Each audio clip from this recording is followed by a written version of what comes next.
Hi! Hello everyone! It's me again, Mama Rio, and welcome to my channel. So, kung bago ka pa lang sa channel ko, syempre, wag mo muna kalimutang subscribe, i-like itong video, and syempre, i-hit mo na din yung notification bell down below para naman palagi kang updated sa mga bago kong uploads.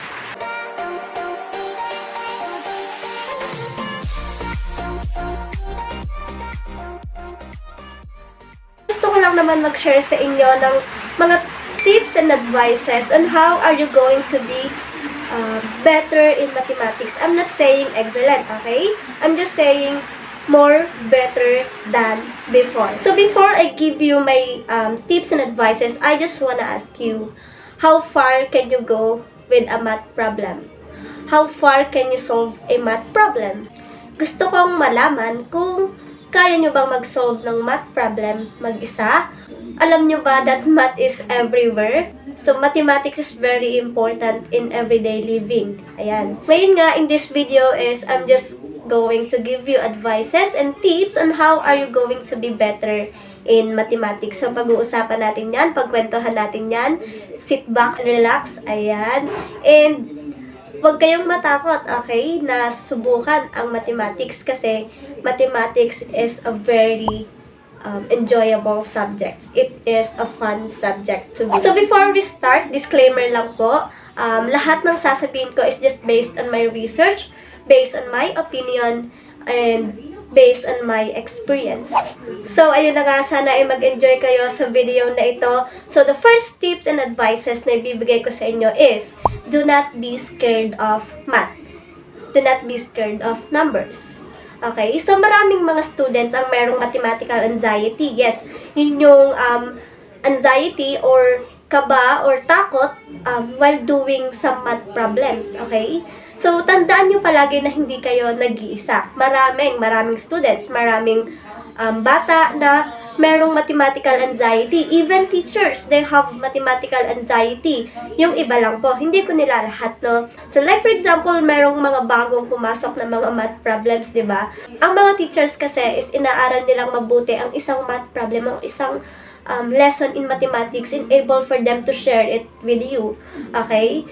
So, you better trust your teachers. Alright? So, how are you going to fight your mathematical anxiety? Kung isa ka sa mga kinakabahan, pinagpapawisan during your math quizzes, your math homeworks or problems na sinasagutan. So, ang may papayo ko sa inyo is to motivate yourself.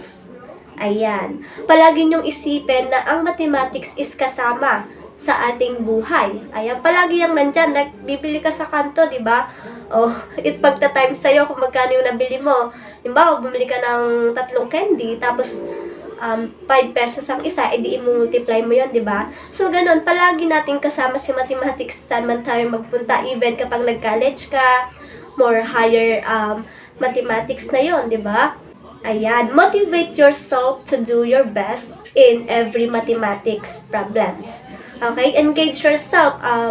Mag-solve ka ng math. I-practice mo yung iyong sarili. So, yun yung mga paraan on how are you going to fight your mathematical anxiety. And later on, mas madami pa akong ways na ibibigay sa inyo. Actually, lahat ng i-share ko sa inyo ngayon is makakatulong on how are you going to get rid of your mathematical anxiety. So, the second tips and advices na ibibigay ko sa inyo is, listen to your teachers or math teachers properly. Understand what has been taught. Ayan. So, isang way para mas matuto kayo sa mathematics is to listen properly to your teacher. Makinig kayong mabuti sa inyong mga math teachers. So, alam ko marami sa inyong nagrereklamo kasi yung ibang teachers is sulat doon, sulat dito, sulat doon, sulat dito.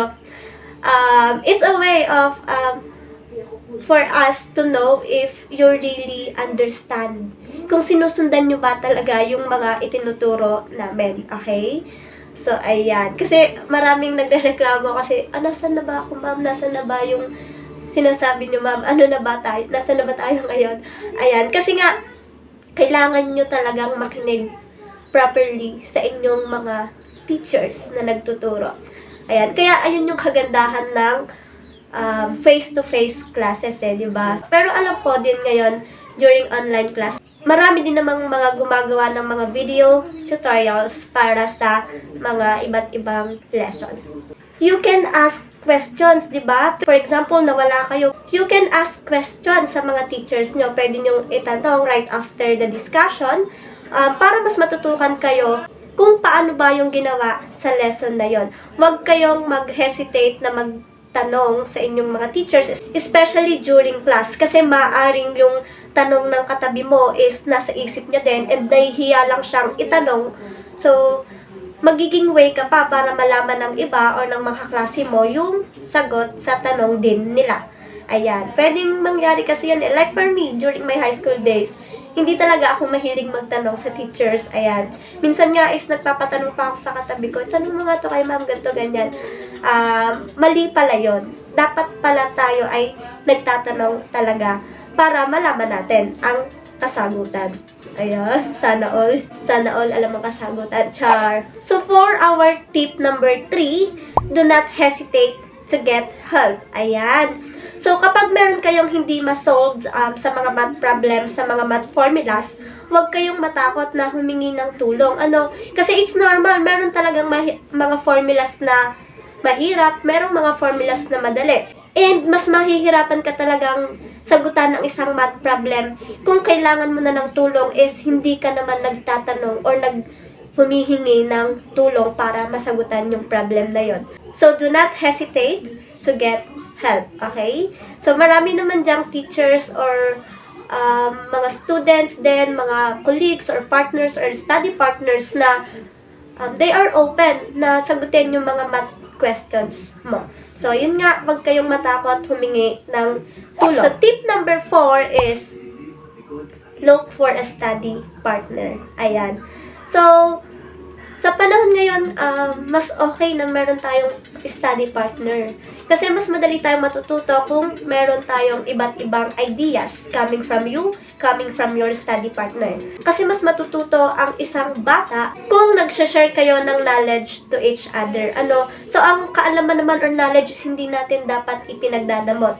We are gonna share them to others. So, halimbawa, magaling ka sa math, i-share mo sa iyong mga kaklase, hindi ko sinasabing i-share mo yung sagot. I-share mo yung natutunan mo para matutunan din nila. For our tip number 5, do not miss a math class or do not miss a lesson. Ayan. So, for example, may klase kayo, pero umabsent ka during your math class or during that day.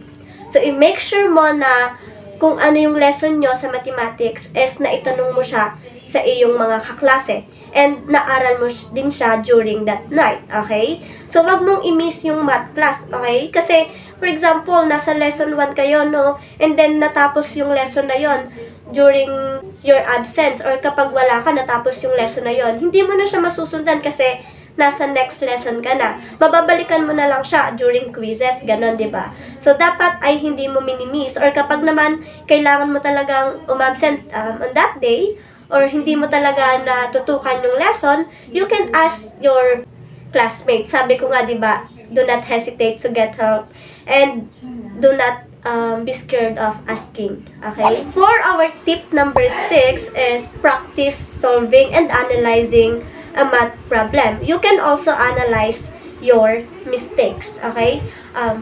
Always remember, it's okay to make mistakes. Hindi naman tayo perfecto. Okay lang na magkamali. Ang mahalaga, matututunan mo yung pagkakamali mo. Okay? So, aralin mo, saan ba ako nagkamali? Saan bang part ako nagkulang? Along the way, or habang nagsasolve ka ng mga math problems is, okay lang na magkamali. Mas matututunan mo nga yung isang bagay kapag nagkakamali ka, di ba? So, it's okay. It is always okay. Paulit-ulit ako sa okay. And of course, madami namang way para isolve ang isang math problem, okay? Hindi lang tayo nag-stick sa isa. Kaya nga merong mga teachers na this is the other way and this is another way of solving a math problem or solving this lesson or about that lesson. Maraming ways kung paano masosolve ang mathematics. So, huwag kayong matakot kasi mas mahalaga ang process or mas mahalaga yung kung paano mo siya na-solve kesa sa sagot.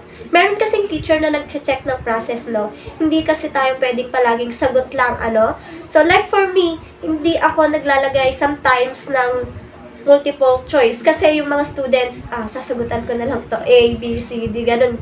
'Di ba? Kapag multiple choice, hindi na sila nagsosolve. Mas mahalaga pa rin na alam nyo yung process. Meron kasing tama naman yung process pero nagkamali sa sagot. It's okay. That would be considered sometimes, basta malapit-lapit yung sagot. Pero syempre, kung tama yung process, always check your process para naman tama yung sagot mo. Okay? Marami namang way para aralin si mathematics. You can do research and you can ask for a tutor or a math tutor. Okay? Pwede yun. For the last tip and isa sa pinakamahalaga, understand the basic math skills. Bakit? Para saan?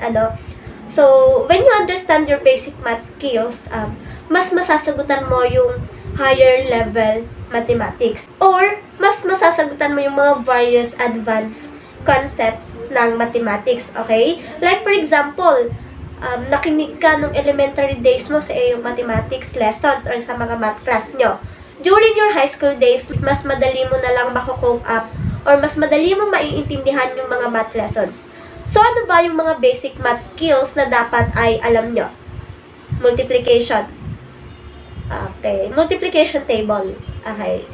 Memorize mo na ba? So, kung hindi pa, i-memorize mo na. Kasi hindi ka makakapag-divide ng maayos kung hindi mo kabisado or memorize si multiplication. Okay?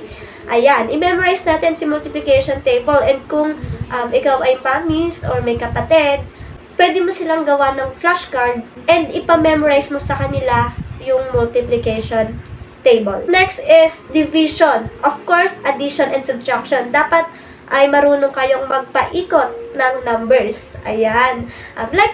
Sa high school, learn to play with formulas kasi maraming ang way on how to solve a math problem. Okay? And next, basic skills na dapat alam nyo is the rule of integers. Alam niyo yun? Yung addition and subtraction, multiplication and division of positive and negative numbers. Ayan, maraming nagkakamali dyan, no? So, meron akong tutorial about it. Hanapin nyo na lang po dyan or ililive ko na lang yung link niya dito. Ayan. Lalagay ko siya dito. So, you can study that and pwede din naman ako mag-recreate ng lesson na yon. Rule of integers, dapat alam natin yan. Kasi kapag hindi natin yan alam, maaring during our solving in a formula, magkakamali tayo ng sagot, di ba? For example, negative 10 minus 10. Ayan, sagutan mo yan, i-comment mo. Next is decimals. Ayan, dapat marunong din tayo sa decimals. And of course, isa sa pinakamahalaga din sa lahat is the fractions. Ayan. So, marami akong na-encounter na umaakyat sila ng high school or senior high nang hindi pa masyadong memorize or hindi pa masyadong capable of solving fractions. Addition, subtraction, multiplication, reciprocal, lahat all about fractions. Ano ba ang improper fractions? Ano ba ang proper fractions? Ayan, and mixed fractions. Ayan. So, kailangan alam din natin yun. Don't worry, magkakaroon tayo ng tutorials about fractions or lahat ng basic skills na sinabi ko. So, marami pang mga math skills na dapat ay alam natin. You can do research, of course, and you can ask me in the comment section below. I will answer it or I am so much willing to answer your questions. So, ayun na nga. I think that would be all for this video. Thank you so much everyone for watching. Please, wag niyo pong kalimutang i-subscribe and i-like itong video. And i-hit mo na din yung notification bell down below para naman updated ka sa mga bago kong uploads. And syempre po, wag niyo pong kalimutang i-share. Thank you so much everyone for watching. I hope you have learned something from this video. So, kapag nagawa mo yung mga sinabi ko, you will be better in mathematics. So, thank you so much again, everyone, and God bless us all. Always remember to make your day productive by gaining knowledge. Okay po? See you on my next video.